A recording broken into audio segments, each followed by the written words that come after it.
This is Michael Orrell of MobileBurn.com, and today I have with me the Samsung S8000 Jet, the company's new flagship feature phone.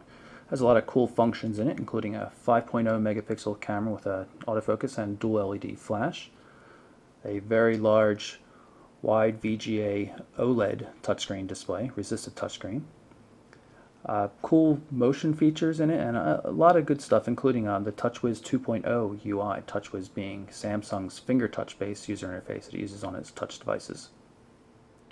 Before we get into the other features of the device, let's take a look at the physical design. You can see here on the left-hand edge we have a simple volume control, camera on the back, speaker grill down here.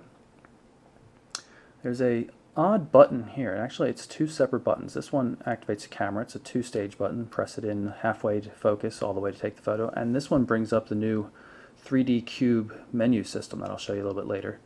Also, which is common, this button right here is a lock button, which is common to a lot of Samsung touchscreen devices. Micro USB connector, very nice to see, and an honest to goodness 3.5mm stereo headphone port. You can see the very cool pattern on the back of the device. It is very similar to that used on Samsung's Touch of Color television line. I've pulled the back off of the device so you can see some of the ridges that make up that red pattern on the other side. Also, so you can see the micro SD HC card slot. Unfortunately, it means the back has to be removed in order to swap cards, but since it can take large 16 gig cards, you probably won't be swapping them out too often. Not much to see on the front of the device. Call send and call end button. Call end also serves as a power button. And this little control in the center is actually much simpler than it appears. You would think it'd be a D-pad or something like that, or at least linked to the 3D Cube menu system we'll show you later, but actually it's just a simple menu button. You press it and it brings up the main menu. Forward-facing camera for video calls and an ambient light sensor as well. We're going to unlock the device by long pressing the unlock button here. See, this is TouchWiz 2.0. We still have the same kind of widget tray we're used to. Move up and down, you can grab a widget, move it onto the desktop, grab it again, move it off, tap the tray to make it go away. But unlike the prior versions of TouchWiz, there are multiple desktops to work with. Some of these widgets have live data, like you can see the local weather right here.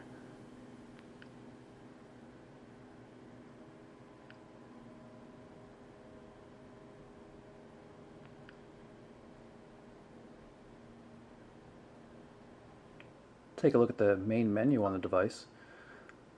OLED displays look their best with black backgrounds, but unlike prior TouchWiz devices, we actually do see some limited theme support.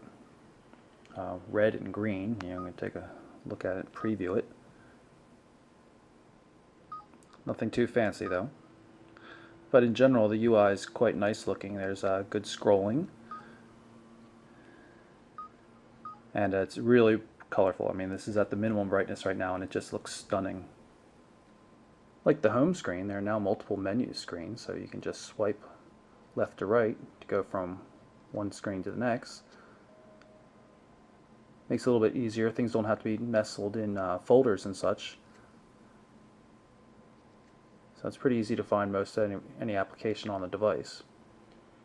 In addition to the regular main menu we just saw, if we hold down this button here for a second, we get the new Cube UI. This is kind of silly. I mean, it looks very cool. You can move around and flip it around and do all sorts of things, but quite honestly, if you want to access the functions, it's a heck of a lot easier to just tap on the icon on the bottom here and then tap on the cube. You're not really saving any time, but it is visually appealing. You can see we can scroll through the games and applications that are pre-installed on the device. Happen to be a fan of this dice game. It's not really a game, but makes use of the motion sensors in the phone. It's pretty slick. If you long press that same button, it brings up a motion sensitive menu. It's only 2 items on the menu, but use a gesture to pick either 1 or 2 applications, which you can set to whatever you like. I have it music and camera, so if I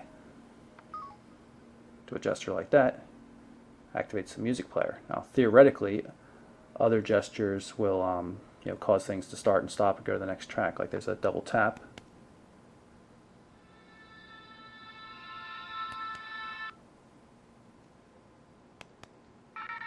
Let's see if I can switch to the next track. I find it actually very difficult to control this, and I'm quite pleased that it's working right now for me. There's also a gesture where you shake it 3 or more times to close the application. There is yet another unusual way to access applications. If we hit the lock button briefly, it brings up the lock screen, and I can gesture a letter, in this case M, to load up the music application. You can set the letters to be whatever applications you want. So I have W for the web, M for music. You can also do it for contacts. So if I draw a J, it will call Jack Black. The number you dialed is not a working number. Please check the number and dial again. El número que marcó no está en servicio. Going to bring up the main menu by pressing the Q button briefly. I'll pull up the browser, bookmarks, and bring up the mobile formatted version of the Mobile Burn website. It should come up pretty quickly because we're on a local Wi-Fi connection. And now you can see another feature of the device. If I hold down the Q button, it brings up the task manager, so as I can run other applications, say the music app.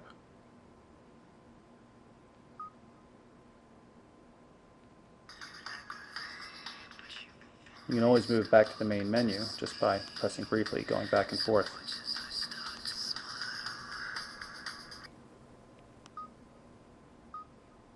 And I'll go back to the browser.